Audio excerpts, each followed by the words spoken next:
అందరూ గట్టిగా చప్పట్లతోటి మన యొక్క వ్యవసాయ మంత్రివర్యులు సన్మానిస్తున్నారు మహిళా రైతుని.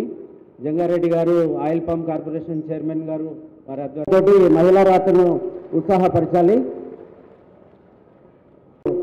మేడం గారు సన్మానిస్తున్నారు. చప్పట్లతో అందరూ అభినందించాలి రైతులని.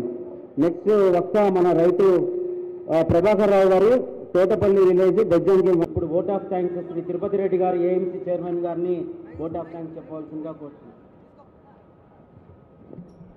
ఈరోజు ఉస్నాబాదును రైతుల పండుగగా, రైతుల విజయోత్సవంగా, రైతులే రాజు అనడానికి నిదర్శనంగా ఇట్టి కార్యక్రమానికి వచ్చిన పెద్దలు మన మంత్రివర్యులు తుమ్మల నాగేశ్వరరావు గారికి మనము ఉస్నాబాద్ ప్రాంతం నుండి, ఈ ఉస్నాబాద్ పట్టణ రైతు సంఘాల నుండి, రైతు సోదరుల నుండి, మరి ఉస్నాబాద్ మార్కెట్ కమిటీ నుండి, మరి మా సోదరుల నుండి అందరు కూడా పేరు పేరున ధన్యవాదాలు తెలియపరుచుకుంటూ, తుమ్మల నాగేశ్వరరావు గారు రైతులు రాజులైనప్పుడే రైతులు ఒక సాఫ్ట్వేర్ ఉద్యోగం నుండి సరసన నిలబడి ఈ రైతుల ముందు పారిశ్రామికవేత్తలుగా ఎదిగినప్పుడే మనము నిజమైన రైతు ప్రభుత్వంగా ఉంటుందని వారు వచ్చి ఇక్కడికి వచ్చినందుకు వారికి